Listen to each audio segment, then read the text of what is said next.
Hey, what's up everyone? Welcome back to my channel. In this video, I'm going to show you guys how to create the flashcard using the Claude.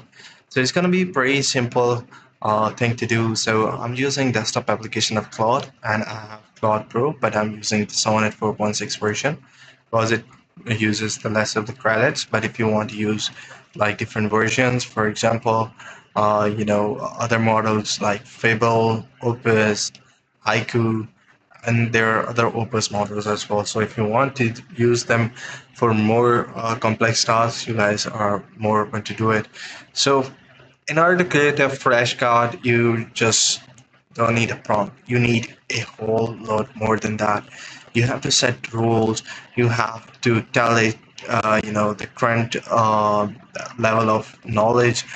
You have to create a set of, let it know that how many flashcards do you want to create. You have to set the rules and constraints.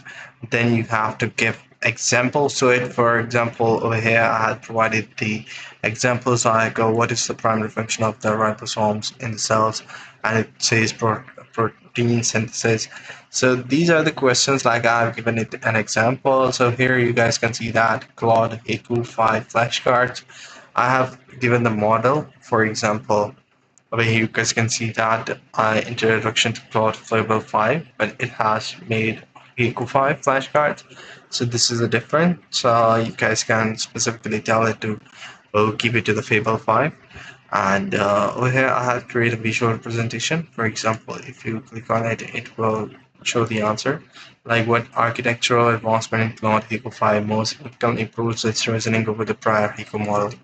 So there's the answer, there's the answer, there's the answer, there's the answer, and there's the answer.